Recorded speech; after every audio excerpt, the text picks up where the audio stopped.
Does it look smaller? Huh? That's what kids always say when they come back home, right? They go off to the great wide world, come home, and everything looks small.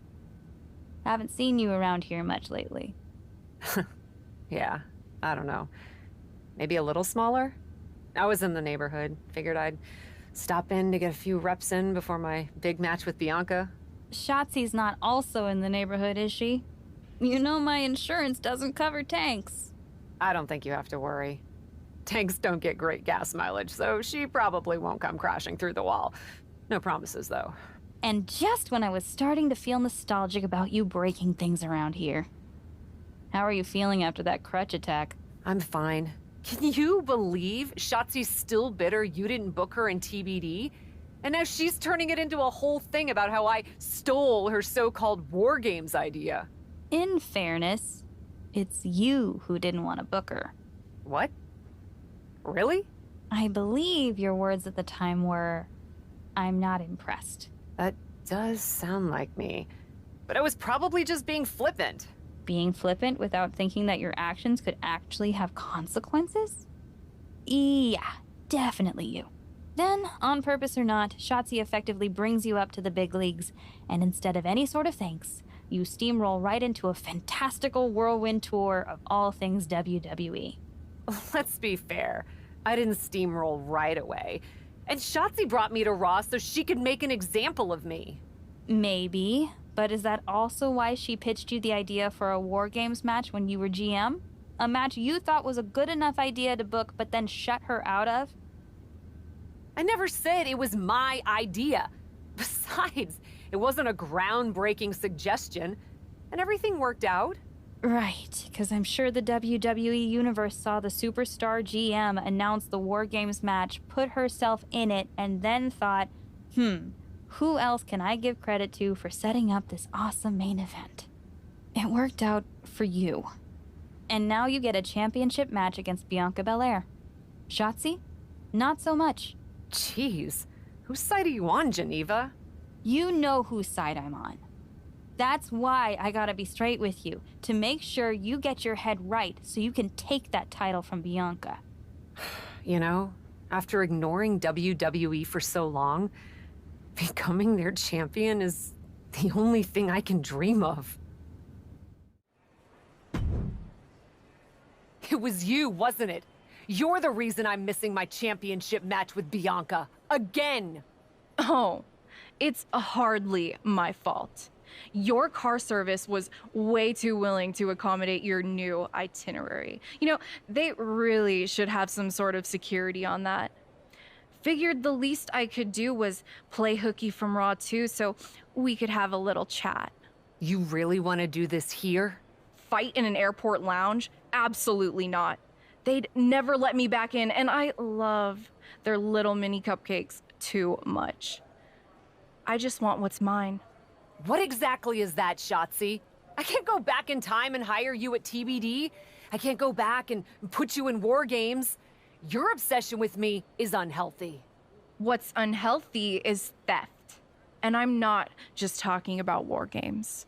You may have gotten a free pass from Regal to waltz around WWE, ripping off other people's ideas, moves, and gear, but you didn't get a free pass from me. You're the #1 contender. That should be me. Put it on the line in a match. Win or lose, we are done after that. If it means never having to deal with your BS again, fine, you're on. But only because there's no way I lose.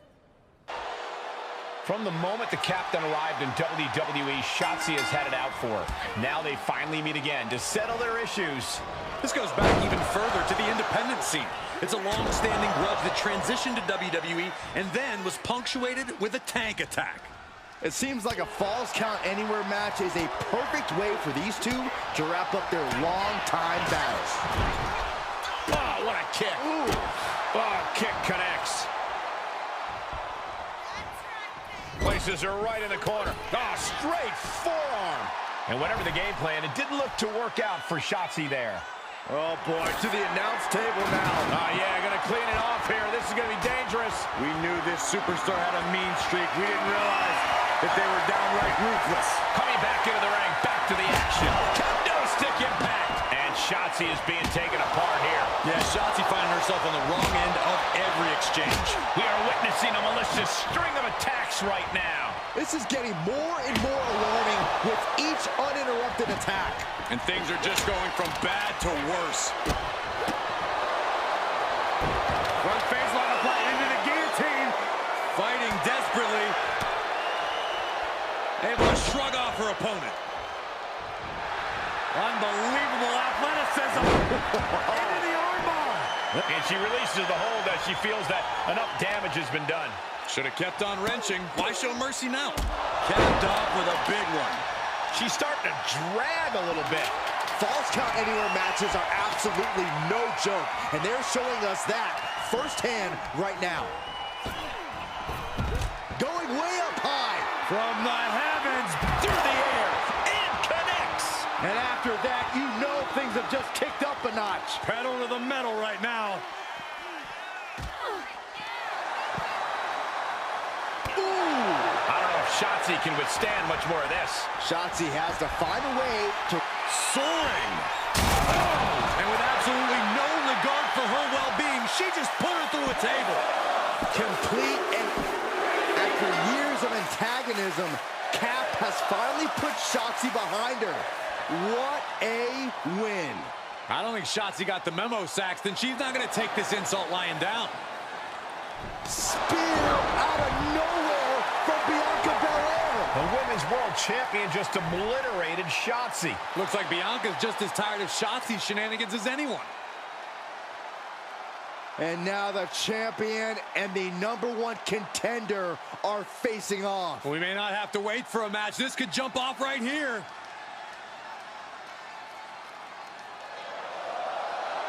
It's finally happening. The #1 contender and the Women's World Champion will finally go one-on-one. It's about darn time. This is going to be an epic clash for that championship, and I can't wait to see it.